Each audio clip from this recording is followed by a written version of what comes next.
Kita berdoa.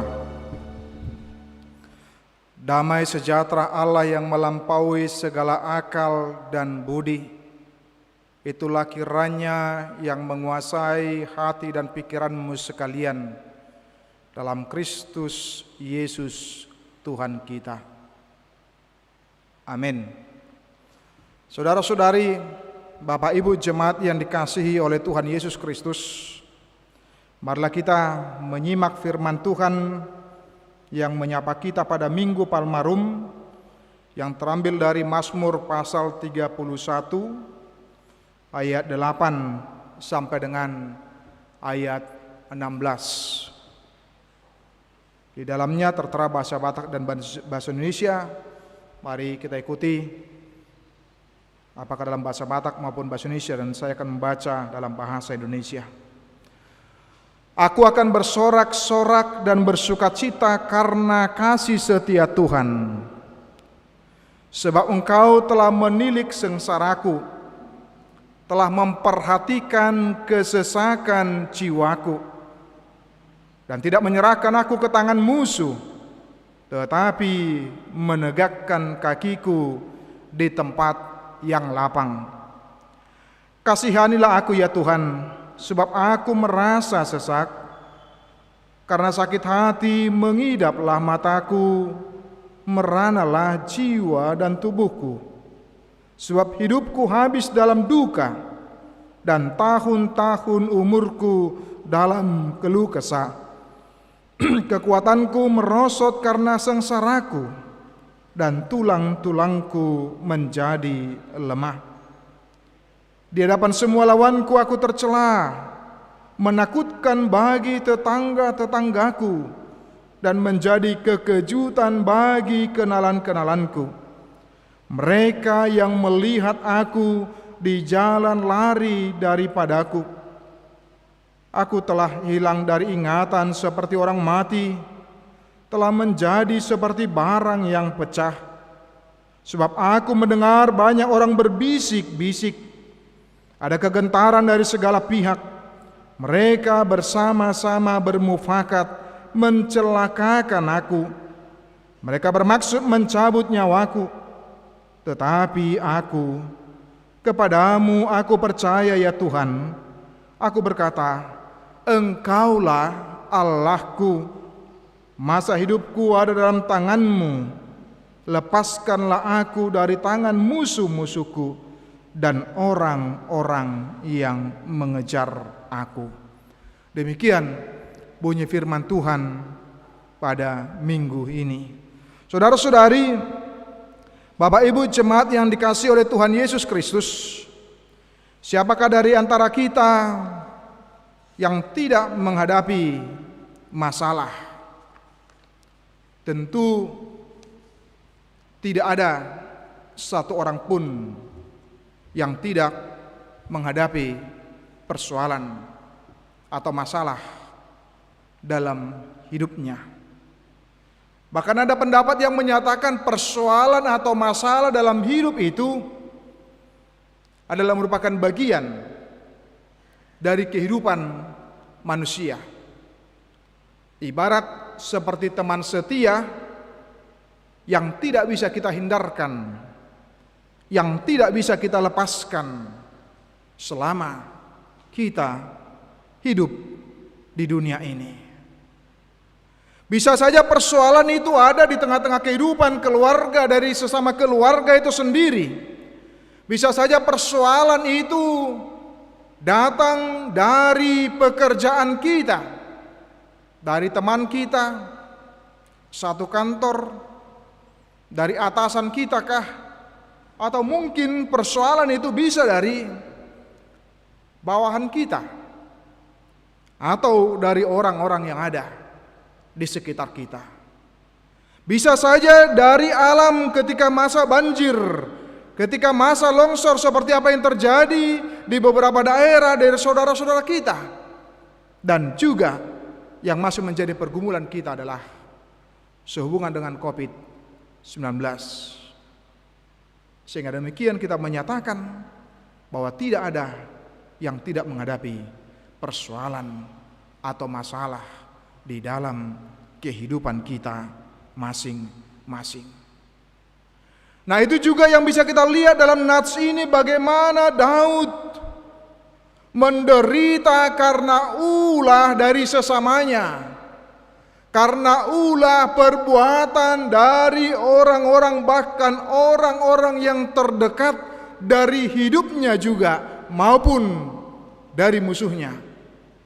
Seperti yang kita tahu Bapak Ibu dan saudara-saudara, Daud menghadapi Goliat, bagaimana dia dilecehkan, bagaimana dia direndahkan, bagaimana dia dianggap remeh karena posturnya, badannya yang kecil. Aitor ise maruaho mekelekel do halak Palestina dangi.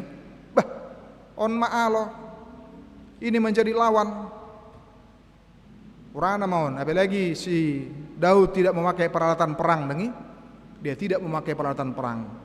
Nah, dia direndahkan, dia diremehkan, tapi kita tahu endingnya Bapak Ibu. Walaupun dia kecil, dilecehkan, diremehkan, tapi dia berhasil menjadi pemenang. Tapi bukan karena dari dirinya, dia menyatakan karena Tuhan. Kita tahu juga bagaimana jasa yang sudah dia lakukan ketika Raja Saul memimpin. Begitu luar biasa Daud menorehkan prestasi, apa yang sudah dia lakukan, yang sudah dia kerjakan, sehingga dia dipuja-puji oleh orang Israel pada waktu itu. Tetapi sayangnya seorang Raja Saul tidak senang dengan itu, sehingga menganggap saingan dan berupaya untuk menyingkirkan, berupaya sampai hendak membunuh Daud. Tetapi sekali lagi Daud juga selamat dari upaya jahat seorang pemimpin, seorang raja. Ada juga Absalom, anak daripada Daud sendiri, yang merupakan anaknya, yang berupaya memberontak, mengkudeta dirinya, mengambil alih tahta kerajaan itu, supaya dia yang memimpin dan berkuasa. Itu yang bisa kita lihat dalam pengalaman Daud di tengah-tengah kehidupannya. Ternyata walaupun dia dekat kepada Tuhan, ternyata dia tidak terlepas dari berbagai tantangan, rintangan, serangan, termasuk orang-orang yang terdekat dengan dia. Kalau kita baca tadi Bapak Ibu, tantangan itu datang silih berganti. Ketika Goliat selesai, maka Raja Saul. Ketika dia memimpin, Raja Saul selesai, justru anaknya yang terdekat dengan dia. Sehingga dia berkata, kalau kita baca Bapak Ibu dari ayat 10 sampai dengan ayat 14, dia mengatakan, sebab aku merasa sesak karena sakit hati. Sebab hidupku habis dalam duka dan tahun-tahun umurku dalam keluh kesah. Kekuatanku merosot karena sengsaraku dan tulang-tulangku menjadi lemah. Ayat 12, dia tersingkir secara sosial. Tidak ada yang berani dekat terhadap dia. Karena apa? Karena ketika dekat dengan dia, apalagi ketika berhadapan dengan Raja Saul, maka dianggap oleh raja juga menjadi musuh, lawan yang juga harus disingkirkan. Juga disebutkan karena puncaknya persoalan itu, dia mengatakan, aku telah hilang dari ingatan seperti orang mati. Banyak orang telah melupakan dia. Dia menyebutkan juga di ayat 14 yang paling parah, bermufakat, mencelakakan dan mencabut nyawa pemazmur. Bapak Ibu, kalau seandainya kita menghadapi seperti ini, apakah akan timbul rasa gentar dalam hati kita, dalam diri kita? Ira tehe, mabiar do hita mang do tinang, tak tapar suada hita mang do tinang. Dohonota do, sebagai manusia kita takut, kita khawatir karena menyangkut tentang keselamatan kita. Seperti itulah pemazmur dalam hidupnya yang ternyata tidak kebal. Tidak kebal ketika persoalan demi persoalan, ketika tantangan demi tantangan, ketika musuh-musuhnya mencoba untuk menghancurkan dia. Ternyata seorang pemazmur sendiri tidak kebal, dia tidak imun. Tetapi dia justru melihat bahwa meskipun tantangan yang dia alami, dia hadapi itu, justru dia menjadikannya menjadi peluang untuk menguatkan imannya. Itu yang luar biasa dari seorang Daud. Dia tidak sibuk untuk mencari dukungan dari sesama. Dia tidak sibuk untuk mencari berkoalisi dengan sesama. Bagaimana menaklukkan musuh-musuhnya yang begitu hebat dan luar biasa. Tetapi dia semata-mata hanya mencari dukungan dari Tuhan. Itu yang dia sebutkan tadi, kesulitan atau pergumulan adalah suatu realitas hidup yang dijalani oleh setiap orang. Apakah dia orang beriman atau tidak, apakah dia orang saleh atau tidak, yang membedakannya adalah antara orang beriman dan tidak adalah bagaimana dia menyikapi setiap persoalan, tantangan yang dia alami dan dia hadapi. Tetapi pemazmur kita bisa melihat dalam ini bagaimana dia menjadikan tantangan itu menjadi justru menguatkan, justru meneguhkan, menjadi peluang iman untuk menguatkan dirinya untuk boleh semakin kokoh, kuat, untuk mencari dirinya semakin hidup di dalam Tuhan, bukan mencoba untuk mencari kekuatan dari sesama dengan berceritakan, dengan menyampaikan apa yang menjadi keluh kesahnya, apa yang menjadi persoalan, apa yang menjadi masalah di dalam kehidupannya. Tetapi setiap masalah itu dia ubah menjadi peluang untuk menguatkan imannya, keyakinannya kepada Tuhan di dalam kehidupannya. Bapak Ibu, di pertanyaan sektor yang lalu saya mengutip ada satu yang indah, yang bagus sekali, satu tulisan. Dia menyebutkan dengan strategi elang katanya ketika berhadapan dengan ular. Jadi disebutkan di situ, elang itu tidak akan mengizinkan ular itu bertarung dia di tanah. Kalau di tanah dia kuat ular itu, maka pasti elang itu akan binasa. Elang itu akan mati. Tetapi justru dia akan terbang. Ketika terbang, nah ternyata ular itu menjadi kehilangan keseimbangan.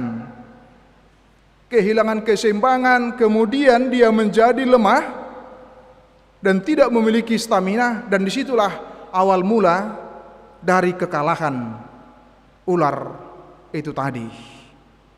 Dan akhirnya ular itu bisa kalah.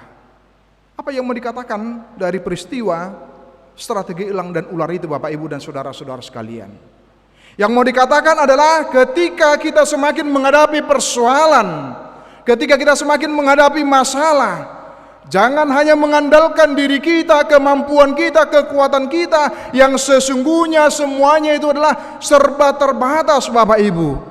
Tetapi apa yang lakukanlah seperti strategi elang tadi. Semakin bermasalah, semakin menghadapi masalah, kita justru akan semakin tinggi, dalam arti kita diajak untuk boleh semakin berdoa kepada Tuhan, semakin memohon kekuatan daripada Tuhan, semakin memohon pertolongan dari Tuhan, bukan semakin bercokol di tengah-tengah dunia ini. Marhite nama dokon ise harwa nabarani marado punau, nase hiba tau, nase gugu au, ise nabarani, nase luar biasa au, ise natuk.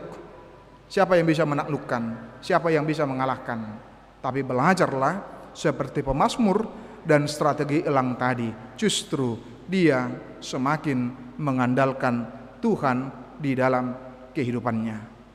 Ini merupakan strategi iman yang begitu luar biasa yang diperlihatkan oleh pemazmur di dalam hidupnya. Di tengah-tengah kesengsaraan yang dialami oleh pemazmur, dia tidak sibuk dengan persoalannya, dia tidak sibuk dengan masalahnya, tetapi dia tetap fokus kepada Tuhan. Itu yang disebutkan di ayat 15 sampai dengan 16. Tetapi aku kepadamu percaya ya Tuhan, aku berkata, Engkaulah Allahku. Masa hidupku ada dalam tanganmu, lepaskanlah aku dan tangan musuh-musuhku dan orang-orang yang mengejar aku. Ini yang saya katakan tadi Bapak Ibu dan saudara-saudara, bahwa pemazmur sendiri pun ternyata tidak kebal atas masalah, atas rintangan itu. Ada rasa khawatir, rasa takut di dalam hidupnya, di dalam dirinya. Tetapi di tengah-tengah rasa khawatir dan takut itu, dia tidak sibuk untuk mencari dukungan kepada sesamanya yang bisa saja berbalik dari teman menjadi lawan, dari teman malah menjadi sebaliknya. Tetapi justru pemazmur dia sibuk hanya kepada Tuhan, menyerahkan semuanya dan segala sesuatunya kepada Tuhan. Dan itu luar biasanya Bapak Ibu, kalau kita membaca ayat 2 di permulaan Mazmur 31 itu, dia berkata, dia membuka, padamu Tuhan aku berlindung, janganlah sekali-kali aku mendapat malu. Luar biasa Bang Dotinang lagi. Ternyata tak pailaun ni Tuhan ya kena percaya. Meski kadangkala berliuk-liuk kita alami dan kita hadapi, tetapi Tuhan punya cara tersendiri. Tuhan punya strategi sendiri. Ketika orang hendak mempermalukan pemazmur, dia sadar, dia tahu bahwa Tuhan punya cara sendiri untuk boleh justru membalikkan, mempermalukan para musuh-musuh, orang-orang yang tidak menyukai, orang-orang yang tidak menyenangi, seperti apa yang dilakukan oleh Tuhan terhadap Goliat, terhadap Raja Saul, maupun terhadap Absalom, anak daripada Daud itu sendiri. Oleh karena itu Bapak Ibu, bagaimana kita di dalam nats ini, terlebih ketika kita masuk ke dalam minggu Palmarum, kita diingatkan akan musuh yang terbesar kita telah dituntaskan oleh Tuhan Yesus, yaitu dosa dan kematian yang selama-lamanya telah dituntaskan oleh Tuhan Yesus. Musuh kita yang tidak kelihatan, musuh kita yang tidak dapat kita taklukkan, tetapi justru kita mau diingatkan di dalam nats ini untuk boleh mengandalkan Tuhan di tengah-tengah kehidupan kita. Walaupun persoalan itu, walaupun masalah itu bisa datang dari sesama kita seperti yang saya katakan tadi, namun sangat kita sayangkan kalau di tengah-tengah kehidupan kita masing-masing berupaya untuk boleh menciptakan masalah tuaka dongan. Melubuinya batapannya yang mati, melubuinya tahu rubi mah.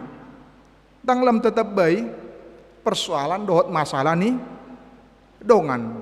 Ale tahu rubi mah dengan apa yang bisa kita lakukan, apa yang bisa kita kerjakan. Tetapi seperti yang disebutkan tadi dalam nats ini, kita mau diingatkan supaya kita boleh bersandar, boleh berserah kepada Tuhan di dalam kehidupan kita. Sebab pemazmur mengingat hidupnya bukan ditentukan oleh musuh-musuhnya. Hidup pemazmur tidak ditentukan oleh masalah yang sedang dia alami dan dia hadapi, tetapi masalah itu menjadi latihan iman bagi dia. Ayo Mang Dotinang dan dok napo sebulung ate. Jadi orang pitor gabe cengeng ate, manang pitor gabe madele, manang pitor gabe talu menjadi kalah. Tetapi bagaimana kita boleh menjadi orang Kristen yang siap baik terhadap persoalan masalah, sama seperti apa yang dialami oleh pemazmur. Bertubi-tubi masalah, persoalan yang dia alami dan dia hadapi, tetapi hanya satu senjata dia. Dia hanya mengandalkan Tuhan, bukan mengandalkan dirinya, bukan mengandalkan kemampuannya, bukan mengandalkan relasinya, koneksinya, bukan mengandalkan manusia, tetapi dia mengandalkan Tuhan di tengah-tengah tantangan yang demikian berat dan sulit yang dia alami dan dia hadapi. Mari kita mempersiapkan diri dalam memasuki minggu-minggu Palmarum, dan mari kita hadir bersama-sama Amang dan Inang dan Napo Sebulung dalam ibadah Pasion yang dilaksanakan oleh gereja kita hari Rabu dan Kamis, untuk boleh masuk ke dalam mengingat, merenungkan penderitaan Yesus demi memenangkan kita. Dan itu yang kita baca dari epistel juga tadi, Bapak Ibu dan saudara-saudara. Berbagai strategi juga dilakukan oleh orang-orang Farisi seperti apa yang ada dalam nats itu tadi, dari epistel tersebut. Kita bisa melihat bagaimana upaya yang mereka lakukan dan kerjakan, tetapi justru sebaliknya itu dalam Yohanes pasal 12 juga. Kita bisa melihat bagaimana Allah, bagaimana Tuhan justru menaklukkan bukan dengan mengandalkan manusia, tetapi Tuhan itu sendiri yang memenangkan pertarungan dan pertandingan itu, Bapak Ibu. Kalau kita baca Yohanes pasal 12 ayat 12, tetapi ayat 19 Bapak Ibu, Yohanes itu ketika ayat 18 disebutkan, sebab itu orang banyak itu pergi menyongsong dia karena mereka mendengar bahwa ia yang membuat mujizat itu. Ayat 19, maka kata orang-orang Farisi seorang kepada yang lain, kamu lihat sendiri bahwa kamu sama sekali tidak berhasil. Lihatlah, seluruh dunia datang mengikuti dia. Pemazmur, Yesus berupaya untuk dijebak dengan berbagai strategi, berbagai cara, tetapi ternyata Allah meluputkan atas strategi busuk, strategi jelek yang dilakukan, yang direncanakan oleh musuh-musuh pemazmur maupun musuh daripada Yesus, orang-orang Farisi. Semakin mereka mencoba untuk menyingkirkan Yesus, semakin banyak orang justru senang, kagum, gembira karena apa yang sudah dilakukan oleh Yesus itu pada saat itu. Demikian juga kita di dalam kehidupan kita, Bapak Ibu saudara-saudara. Mari kita menyanyikan kemenangan bersama dengan orang-orang Israel pada waktu itu, nyanyian kemenangan karena Kristus telah menaklukkan kematian dan dosa itu. Selamat menjalani masa-masa Pasion dan di Minggu Palmarum pada saat ini. Amin. Kita berdoa. Bapa di dalam surga, terima kasih satu kali lagi pembelajaran yang berharga dari kehidupan hamba-Mu pemazmur di Minggu Palmarum pada saat ini. Ketika kehidupannya sangat tersesak karena ulah dari sesamanya, bahkan orang-orang yang terdekat dengan pemazmur, tapi dia mengandalkan Engkau ya Tuhan. Dia tidak mengandalkan sesamanya, dia tidak mengandalkan orang-orang yang dekat dengan dia, tetapi mengandalkan Engkau. Dan Engkau bekerja sesuai dengan cara-Mu ya Tuhan, untuk melepaskan pemazmur dari rancangan jahat, orang-orang yang berniat jahat terhadap pemazmur. Demikianlah kami ya Tuhan, supaya ketika ada orang-orang yang berniat jahat dan menjahati kami bukan mengandalkan diri kami, tapi mengandalkan Engkau ya Tuhan. Bukan mengandalkan kekuatan kami, kemampuan kami, tapi mengandalkan Engkau, sebab Engkau memiliki cara untuk boleh menaklukkan orang-orang yang hendak menyakiti pemazmur. Seperti itu juga dalam kehidupan kami. Mampukan kami untuk boleh bersikap beriman seperti halnya pemazmur dalam nats ini. Terima kasih ya Tuhan Allah kami. Berkati seluruh jemaat-Mu. yang boleh bersukacita dalam minggu ini, dalam ulang tahun pernikahan maupun ulang tahun usia. Daripada mula umur yang panjang, berkatilah setiap jemaatmu dari anak-anak sampai dengan lansia. Demikian juga yang berulang tahun pernikahan, yang semuanya itulah berkat dan kemurahan Tuhan. Terima kasih jikalau jemaatmu masih boleh bersama dalam kehidupan keluarga, kehidupan rumah tangga. Dan kami akan memasuki minggu-minggu Pasion, mengenang, mengingat penderitaan Tuhan demi melepaskan kami. Biarlah kami masuk ke dalamnya Tuhan, kami turut serta, kami ikut serta, kami mempersiapkan diri. Betapa berharganya dan mahalnya kami Tuhan, sehingga Engkau harus mati untuk boleh membebaskan kami Tuhan. Tapi syukur karena Engkau telah bangkit. Terima kasih Tuhan, dalam nama Yesus kami berdoa. Amin.